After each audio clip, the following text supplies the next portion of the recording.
A lot of material there, but I'm really pleased. I was given this book by Alan Kistler, who writes stuff on Newsarama, and he gave me this book of Batman trivia. Right, so a few months ago I got a book of Marvel trivia, and I couldn't answer a single question. I'm going through this thing, it's like, fucking hell, it's like Peter Parker did this in 1976, no concept, no idea.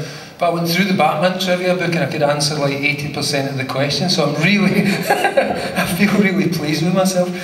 But yeah, hey Alan, how you doing? Yes, thanks for that book. I actually managed to answer all the questions.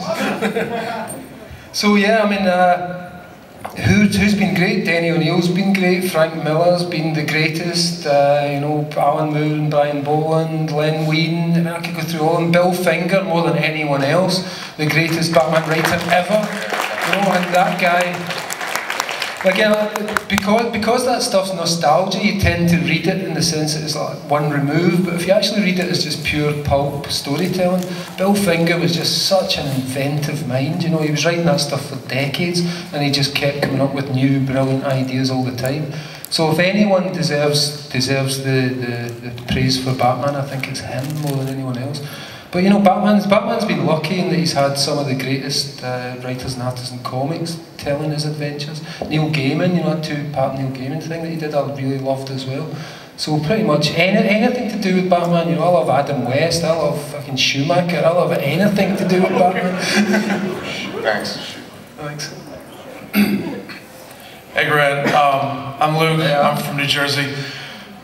I know it's been a while, but are you ever gonna like revisit Flex Mentallo? Because Flex was done. That was the story. You know, I just kind of. I know. It's just Flex was a huge story for me as like a comic book fan and everything. And but imagine he come back and it was before Flex Mentallo, right? That would be a bit weird, but and it was like, you know, imagine that just between those two panels. Here's what Flex went and did. You know, and it was kind of, he took drugs in San Francisco. I guess like to go with the question of Flex Mentallo, what was really going through your head at that point in your life that made you write Flex Mentallo? Because ecstasy and mushrooms. That makes sense. No, actually, that makes a lot of sense. So.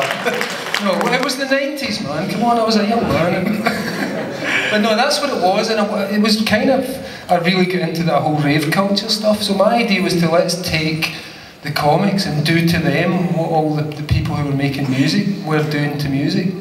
So when I was an indie kid, I was really into that kind of, you know, in the 80s I was into the Smiths and stuff, and even before that, television personalities and a bunch of these groups that were pre-indie basically in Britain. And I kind of wanted to take all the stuff that I loved about superheroes and subject it to that kind of, let's just have the beat. Let's take out all the boring stuff and just put the beat in there. So it was kind of that. It was very much inspired by music and by the life I was leading, and applying those kind of filters to the comics that I loved. Thanks, man. You're welcome.